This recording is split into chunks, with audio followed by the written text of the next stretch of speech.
Bonjour et bienvenue à toi sur Game of Tesla. Cette vidéo est un peu spéciale car je vais répondre aux commentaires de ma vidéo précédente. Je savais qu'elle allait faire réagir, donc je préfère faire une vidéo de réponse pour éviter les quiproquos. Je vais donc répondre à 14 commentaires, mais je vais masquer les pseudonymes car le but de cette vidéo n'est pas de dénigrer ou d'invectiver les personnes. Tout le monde a le droit de donner des avis différents et c'est ce qui enrichit d'ailleurs le débat. Donc pas de pseudonyme ni de nom, sauf un commentaire m'a particulièrement touché. C'est celui de Charlie, qui avait une chaîne YouTube où il parlait de Tesla et de son expérience avec cette voiture électrique. Un peu comme moi. Charlie, je ne le connais pas personnellement, mais je suis tombé sur sa chaîne un jour et je me suis abonné dès ses débuts. Je me suis dit qu'il avait l'air sincère, sans chichi. Il parlait avec son cœur et ses tripes. Pas de fioritures sur sa chaîne, pas forcément de vignettes putaclic. Je me suis dit que j'allais le suivre, que j'allais suivre sa progression et de temps en temps échanger, pourquoi pas, avec lui. Eh bien non, car Charlie s'est fait insulter dans les commentaires de ses vidéos et a décidé d'arrêter sa chaîne. J'ai vu même qu'il avait retiré ses vidéos, sûrement pour ne plus lire ces sales commentaires. Je le sens vraiment touché et je trouve ça vraiment incorrect. Moi, je dis à ces personnes, vous pouvez venir déposer votre frustration dans les commentaires de mes vidéos. Il n'y a aucun problème.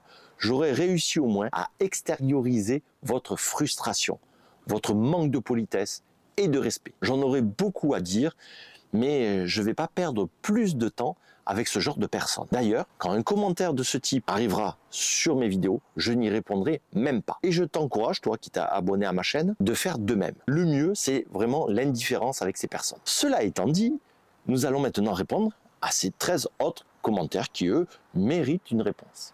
Voici le commentaire 2.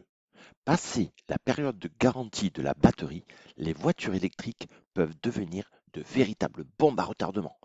Concrètement, après 8 ans ou 240 000 km, remplacer la batterie d'une Model 3 peut coûter jusqu'à 16 000 €. Je n'ai pas trop compris l'histoire de la bombe. J'espère que c'est une image et que tu ne penses pas que la voiture va exploser. Évidemment, je te taquine. La garantie est de 8 ans ou 160 000 km pour ma Model 3.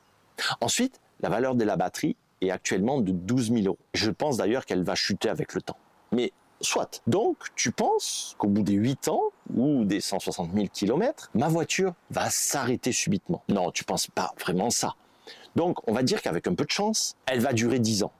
Et puis là, elle va s'arrêter comme tu le souhaites. Mais joue un peu. Je change ma batterie au bout de 10 ans et peut-être 160 000 km. Pourquoi pas. Mais ma batterie va me coûter 12 000 €. Et je repars avec ma voiture. T'es d'accord? Et alors, tout va bien. Dans cette voiture, il y a quoi? Un moteur. Et lui aussi est garanti comme la batterie. Et il y a un volant, 4 roues et cette fameuse batterie qui vient d'être changée. Mais il n'y a pas de courroie de distribution, pas de vidange, pas d'embrayage, pas de vanne GR, pas d'injecteur, pas de pot d'échappement. Je ne vais pas continuer car c'est un peu long. On va même aller plus loin.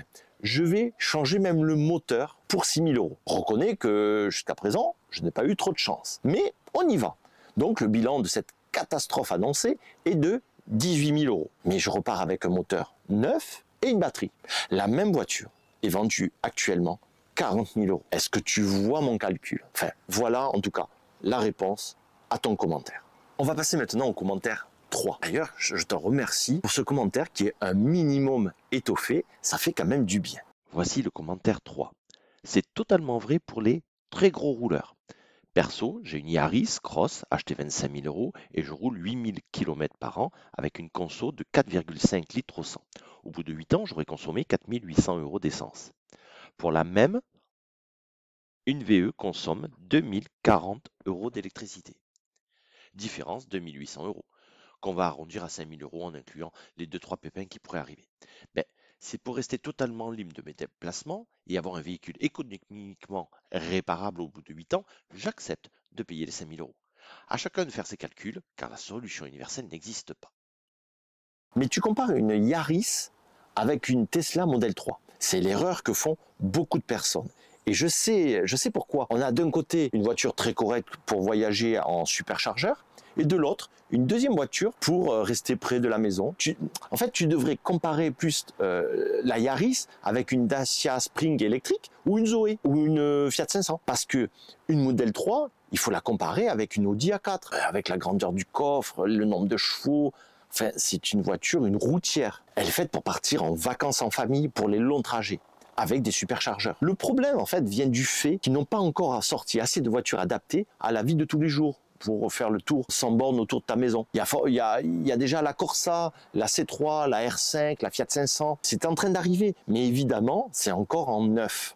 Donc, un petit peu onéreux. Il faut encore attendre que le marché de l'électrique d'occasion se développe. Et là, les gens qui comparent des occasions thermiques avec des voitures électriques neuves vont cesser de le faire. J'espère avoir vraiment répondu à ton commentaire. Le commentaire 4. Encore un pro électrique payé pour dire n'importe quoi.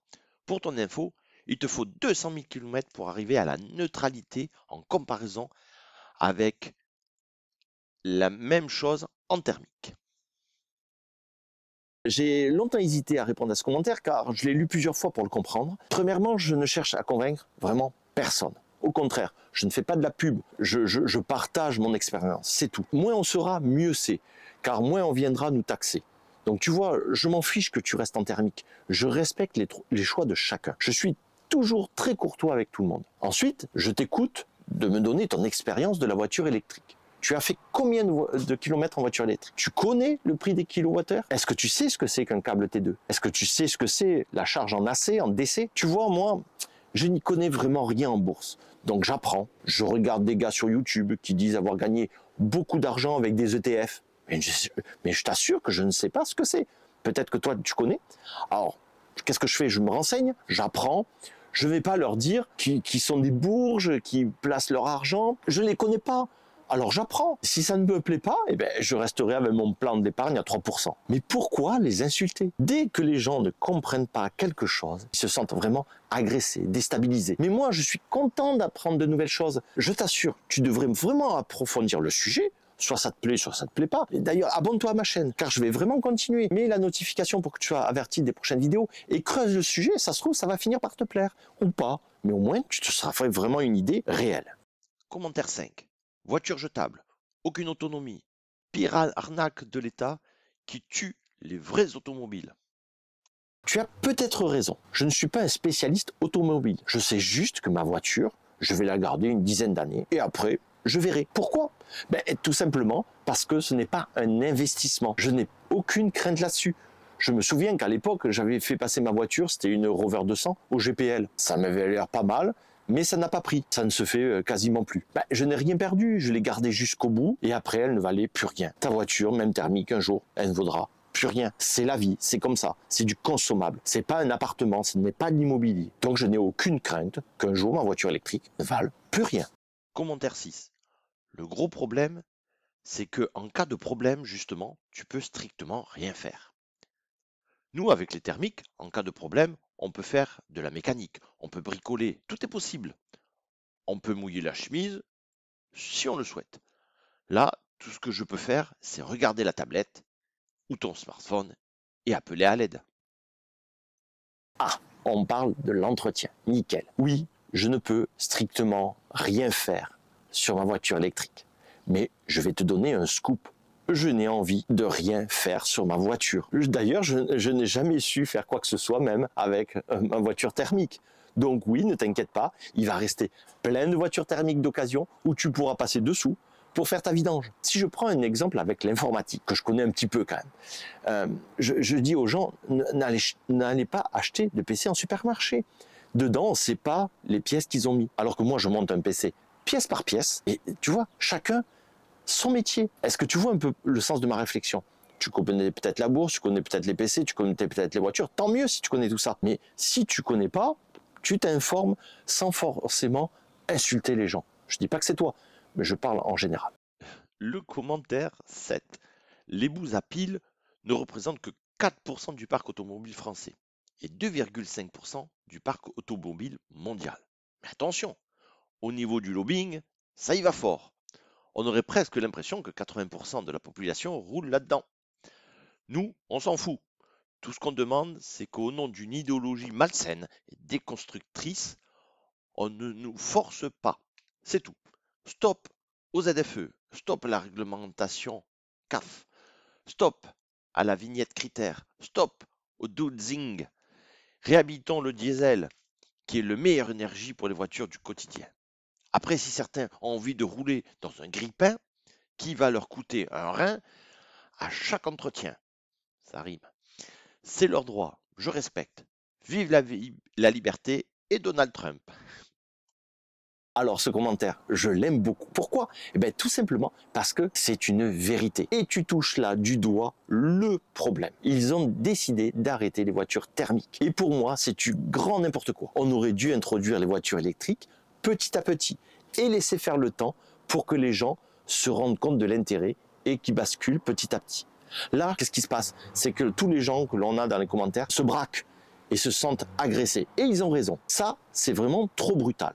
Je pense que moi, ils doivent avoir des informations que l'on n'a pas ou des projets de taxation qu'on ne voit pas encore arriver. C'est sûrement aussi que la Chine avait besoin un peu de respirer. La pollution est vraiment trop importante et ils ont investi à fond dans l'électrique et les politiques se sont dit attention, les Chinois vont encore être devant. Ça, je t'avoue que je ne sais pas pourquoi une telle décision autoritaire, car tu sais, ma femme a une voiture thermique, un Kadjar thermique, diesel, et on a du mal à trouver une petite voiture électrique pas trop chère pour une seconde voiture. Je comprends très bien le problème. Mais les voitures thermiques, après l'arrêt de leur fabrication neuve, ont encore de beaux jours en occasion devant elles. Au moins, on va dire une quinzaine d'années.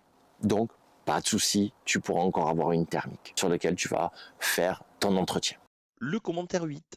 Que pensez-vous de l'extraction du lithium au Chili ou du cobalt dans la République démocratique du Congo ou encore de l'exploitation des terres rares en Chine? Bien sûr, on peut s'en laver les mains, balayer tout ça sous le tapis et se balader fièrement dans sa belle voiture à batterie.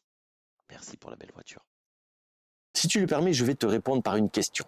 Et excuse-moi si je te tutoie, car c'est un peu le concept de YouTube, mais pas d'inquiétude, rien de familier, rien de déplacé. Alors ma question, que fais-tu de mes poumons? J'en ai vraiment marre de respirer du gasoil.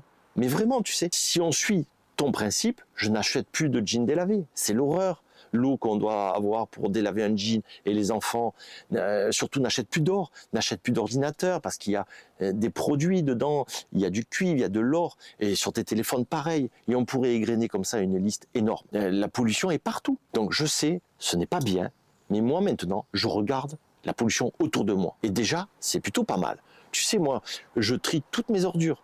Je trie le plastique, j'ai des poules, j'ai un lombricomposteur. Renseigne-toi d'ailleurs si tu ne sais pas ce que c'est un lombricomposteur. J'ai un composteur classique et j'ai une voiture électrique. Mais là, c'est juste pour te taquiner. Le commentaire 9. Je sais, mais l'énorme quantité nécessaire à la fabrication de piles pour VE a donné un boom à la production de cobalt, un boom qui s'est traduit par l'exploitation de mines dans des conditions épouvantables, surtout quand les Chinois se sont impliqués en RDC. On peut se consoler en se disant que selon certains experts, nous allons rapidement épuiser tous les gisements de cobalt connus. J'adore les VE. Tu as l'air expert sur les mines. Je ne connais pas ce sujet. Je sais juste que ma Tesla a 16 kg de lithium. Je sais aussi que les batteries vont évoluer et on les recycle de plus en plus. On est au commencement de quelque chose et sûrement des ajustements seront nécessaires. Alors, pourquoi pas une nouvelle industrie? Pourquoi ça ne pourrait pas arriver? Commentaire 10. Le point principal, c'est quand même qu'elles sont silencieuses ou presque. J'ai d'ailleurs failli être renversé déjà plusieurs fois sur des parkings de supermarchés. Ça va être l'hécatombe pour les animaux, surtout sur les routes forestières. Alors là, on m'a dit pas mal de choses pour dénigrer la voiture électrique, mais là, on m'avait jamais fait ça. Alors oui, le bruit, on n'entend pas la voiture. D'ailleurs, nous, on dit à nos enfants de ne pas se fier au bruit, mais de regarder avant de traverser. Et ça, c'est vrai. Mais une fois que tu as dit ça, c'est réglé. Pour les animaux, tu peux rajouter un dispositif à ultrasons pas très cher. D'ailleurs, j'ai une collègue qui a tapé un sanglier sur l'autoroute avec une voiture thermique et qui maintenant a mis des petits sifflets ultrasons pour voir si ça peut éloigner ce genre d'animaux. Le commentaire 11. Ce qui n'est pas tolérable, c'est que l'UE force la main. Si vous êtes heureux avec votre voiture à pile, grand bien vous en fasse. Mais pour nombre de gens, investir 10 000 euros de plus qu'une thermique dans un renifleur de braguettes sur roue qui dépend de serveurs informatiques situés dans l'autre côté de la planète, avec des tas de contraintes inutiles en plus, et pour des bagnoles qui sont bonnes à la casse après les 8 ans de garantie initiaux, Ça n'a aucun intérêt. En occasion, vous n'avez ni les courbes de recharge pour juger de l'état réel du véhicule. Vous savez qu'au moindre souci sur la batterie, c'est la casse parce que trop cher à remplacer. Pour un CSP+, c'est un jouet. Pour un Prolo, c'est un gouffre à fric. Il y a énormément de choses dans ce commentaire. C'est assez incroyable. On va essayer d'ailleurs de décrypter tout ça. Je suis d'accord avec la première phrase. Je ne comprends pas qu'on oblige les gens à choisir un type de véhicule. Comme je l'ai dit précédemment. On devrait avoir le choix. Ça, c'est OK. Donc pour le moment, je suis très content de ma voiture électrique. Là où je ne suis pas d'accord du tout, c'est sur les 10 000 € de plus qu'une voiture thermique. C'est faux, archi faux. Vous comparez encore des véhicules de catégories différentes. Ma Model 3, que j'ai payé 38 000 € en 2021, doit être comparée dans sa catégorie. Par exemple, à une Audi A4 ou une BM, tu vas avoir une voiture essence premier prix, premier modèle A4, à tout simplement 54 000 €. Tu vois, 54 000 €, alors que ma voiture électrique est à 38 000. Donc tu vois, on est même au-dessus, à presque 15 000 € de plus que ma Tesla Model 3. Si on suit ton raisonnement, comme j'ai payé ma voiture 38 000 € en voiture électrique, j'aurai donc le même choix en voiture thermique à 10 000 € de moins, puisque tu me dis que moi, je l'ai payé 10 000 de plus. D'accord? Donc, tu vas trouver dans la même catégorie, avec 320 chevaux, une voiture pour voyager à 28 000 €. Ben non, tu vas avoir une Polo, tu vas avoir une Clio, parce qu'on parle toujours en neuf, qu'on soit bien d'accord des comparaisons, qui n'ont pas du tout la même caractéristique qu'une Model 3, ne serait-ce que le coffre, ou enfin, il n'y a rien. Si tu vas louer une voiture et que toi tu demandes une catégorie, puis on te file une Clio, tu vas faire la gueule. Hein. Donc sur ce point, on n'est pas d'accord du tout. Ensuite, au bout de 8 ans, on met, parce que la batterie elle est morte, on jette tout, on met tout à la casse. Parce qu'une fois qu'elle est plus garantie, c'est bien connu, la batterie s'arrête. Est-ce que c'est vraiment ça que tu penses? Donc tu vois, c'est un peu exagéré tout ce qui est dit là. Et enfin, sur le CSP+, qui veut se faire plaisir, et la question que je me pose, c'est ça te gêne en quoi? Ça t'enlève quoi? Ça te fait quoi? J'ai parfois du mal à comprendre pourquoi ça va te gêner qu'un gars qui veut se payer quelque chose vienne dire qu'il est content de ce qu'il a acheté. Quel est le problème? Qu'est-ce que ça va t'enlever dans ta journée? C'est un truc que je comprends vraiment pas. Mais bon, c'est comme ça, on fait avec tout le monde. Le commentaire 12. Alors il y a petit 1, les médias contre les VE. Je te rappelle qu'il est interdit de faire de la publicité sur des thermiques. Tous les commentateurs que j'entends font la promotion des VE. Petit 2, je n'ai pas besoin de faire de planification pour trouver une borne de recharge qui, par chance, sera libre ou fonctionnelle. Et je peux faire le plein en 5 minutes. De plus, le coût des recharges sur borne publique est devenu plus dispendieux. Dans beaucoup de pays, qu'un plein d'essence. Petit 3, entretien moins cher? Faux. C'est sans doute vrai pour ton cas en particulier, mais pas en général. Les VE ont de plus de problèmes que les thermiques et les réparations sont hors de prix, sans compter qu'il faut souvent attendre les pièces pendant des semaines. Petit 4. Les microparticules cancérigènes émises par les VE sont supérieures aux thermiques à cause de l'usure prématurée des pneus, usure causée par le poids excessif de ces VE. Ce n'est pas tout, mais je vais terminer ici. Et il donne un lien. Ah, la même personne qui me refait un commentaire, mais ce coup-ci, on parle plus de mine de cobalt. Je vois pas où est l'interdit de faire de la pub pour les voitures thermiques. Les thermiques font encore de la pub. En plus, Tesla, qui est une voiture électrique, ne fait jamais de pub. Mais bon, c'est pas grave. Ensuite, tu dis, moi, j'ai pas besoin de planification, j'ai station-service. Alors, je vais pas trop faire le calcul de l'intérêt d'un plein, entre un plein de thermique et un électrique. Tu vas me dire que l'électrique est plus cher, alors que moi, j'ai toujours eu des thermiques et que depuis 3 ans, je roule en électrique, donc je peux comparer. Et je peux t'affirmer que j'économise sur 18 000 km par an et rien que sur l'énergie, 1500, je te parle pas d'entretien, je te parle de 1500 € d'économie par rapport à mon Audi A3, qui n'était pas de la même catégorie, en diesel, et j'économise 1500 € par rapport à cette voiture. Je te laisse d'ailleurs aller voir mes vidéos anniversaires où j'ai tous les chiffres, j'ai un compteur et j'ai même les chiffres des superchargeurs. Donc vraiment, c'est précis et factuel. Donc on a plus de problèmes visiblement aussi avec de l'électrique et c'est plus cher. Donc pour l'instant, comme j'en ai pas eu, je ne peux pas te répondre, mais si ça venait à m'arriver, je sortirais mes 1500 € d'économie que j'ai chaque année. Donc déjà en 3 ans, j'ai 4500 € d'économie que sur l'énergie, pas sur l'entretien. Donc je sortirai cet argent pour les pannes que tu m'annonces comme quoi elles sont vraiment très très chères. Donc j'attends et puis je verrai bien, mais bon, ça va quand même faire 3 ans. On verra dans 1 an, 2 ans ou 3 ans de plus quand la garantie sera finie, au bout des 4 ans déjà. Alors oui, je vais user mes pneus plus vite si je fais le fou. Car je te rappelle qu'on parle de 320 chevaux. Il faut que tu compares avec une grosse voiture, une grosse berline, même thermique, qui a le même nombre de chevaux. Toi, tu compares encore peut-être l'usure d'une Clio. On compare des choux et des carottes. C'est assez usant pour pas faire de jeu de mots. J'ai un pote parce que moi je les ai échangés à 35 000 et les autres à 45 000, l'autre train de pneus, mais j'ai un pote qui a la même voiture que moi et qui roule plus tranquille et qui a fait 50 000 avec son train de pneus sur la même modèle que moi, sur la modèle 3. Ensuite, tu me parles de particules cancérigènes des pneus. Alors là, les bras m'en sont tombés parce que on dirait vraiment que la voiture électrique use les pneus et que la voiture thermique, elle vole et elle n'use rien. Mais c'est incroyable d'entendre ça. Mais bon, soit, je te refais pas le coup de... C'est vraiment usant, mais ça m'a bien fait rire. Le commentaire 13. Alors je vais t'en faire un résumé parce que c'est vraiment trop long, je ne veux pas te saouler. En gros, cette personne n'est pas contre les VE, mais elle trouve que les bornes sont un peu compliquées à utiliser, qu'il y a un peu trop d'attente, qu'il risque d'avoir un peu trop d'attente, que c'est la jungle sur les bornes parce que les paiements avec les cartes bleues, c'est pas très simple, ce qui est vrai. Elle a peur de la consommation avec la clim, le chauffage, ainsi de suite.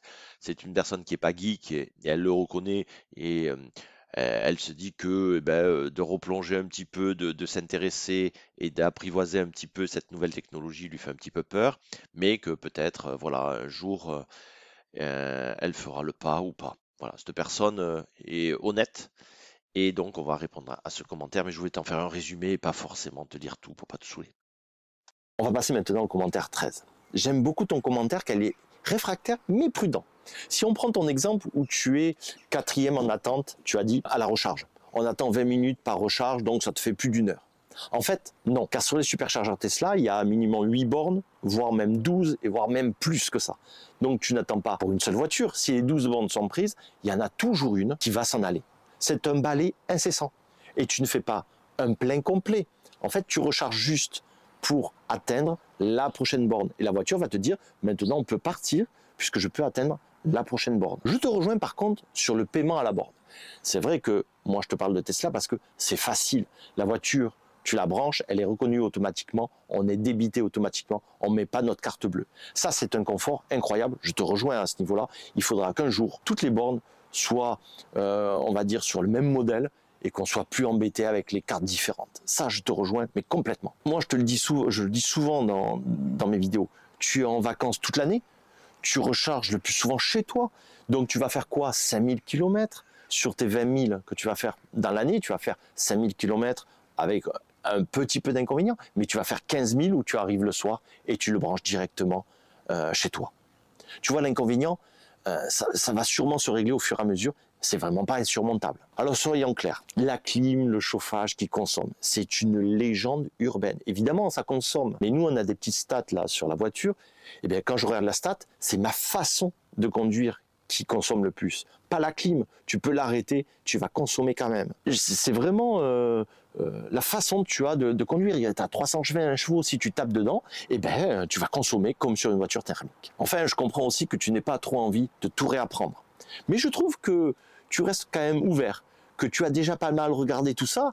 Je reste persuadé que dans le futur, les choses vont être plus simples et tu y reviendras tranquillou. Et enfin, le dernier commentaire, le 14. Bonsoir, je viens d'entendre le point du prix. Ok, qui aujourd'hui peut sortir, même en crédit, et une seule personne entre 25, 38 ou 40 000 euros? Oui, ok, il y a de l'occasion, mais les trois quarts, c'est des Fiat 500 électriques avec 190 km d'autonomie. Ça ne fait pas, même pas aller et retour du taf. Et bien entendu, l'employeur n'a aucune obligation de mettre des bornes dans aucune borne prise à disposition. Pour moi, rien que les points cités plus haut sont un frein. Je ne suis pas contre la voiture électrique, mais c'est trop cher à l'achat. Je parle bien à l'achat et non à l'entretien. Et aucun point de recharge, soit chez soi, quand tu es en bâtiment, location en termes général.